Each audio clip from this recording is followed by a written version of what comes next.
In this video, Cliffe Knechtle explains how to have a healthy marriage as Christian. No politician, no legislative body can change your heart, can change your character. That takes God. That takes Christ. And one of the ways that Jesus wants to change America, change all societies, all cultures, is by building stronger families. A strong family is based on a marriage that's healthy and parenting that is good. A healthy marriage comes when both spouses are allowing God, allowing Christ to meet their deepest emotional, spiritual, and psychological needs. If you think that your spouse can meet your deepest needs, you're sadly mistaken. If I think that my spouse can meet my deepest emotional, spiritual, and psychological needs, I am sadly mistaken. It is not fair to depend upon one spouse to meet the deepest needs of your life. It ain't going to happen. Our spouses are tremendous gifts from God, but they're not God. And if they're placed in the number one spot in your life or in my life, that will lead to keen disappointment, frustration, and stress. An African proverb puts it well when it says, "When the elephants fight, the grass is crushed." When mom and dad fight, children are crushed, hurt deeply. That should cause us to pause before fighting and to figure out how we can bring about compromise, peace, how we can allow love to flow instead of animosity. What a challenge it is to build strong families, especially in light of the fact that opposites attract. I'll never forget coaching soccer for kindergartners.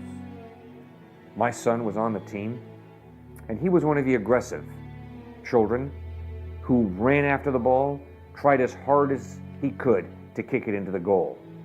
He was joined by many young ladies, girls, and young men, boys, in that endeavor. But my defense had a problem. The boys and girls on defense like to sit down on the lawn, on the grass, and find four-leaf clovers. It almost made me pull my hair out as the offense of the other team would come breathing down on them, and they'd be sitting there looking for four-leaf clovers. Many of us are very spontaneous, very laid back, very chill. Others of us are aggressive, hard-driving, type A personalities.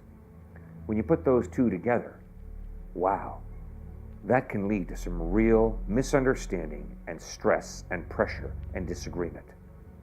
So a good marriage is comprised of two people who are willing to accept each other the way we are. We're willing to bear with each other, which means to give the other person space to be different and unique. We're to be patient with each other and to cut each other slack, and we are to forgive each other, which means to absorb the pain and not lash back in revenge. Yes, that is the quality of love. A love that accepts, a love that bears, a love that's patient, a love that forgives. That's the quality of love that Christ wants to use to glue our marriages solidly together. Recently, my oldest son asked me, "Dad, what was the most important lesson that Grandpa and Grandma taught you?" I thought a moment and responded rather quickly. Dad had a passionate love for Christ. Dad understood that God loved him more than anybody else in the whole universe loved him. And because of that, Dad responded to God's love.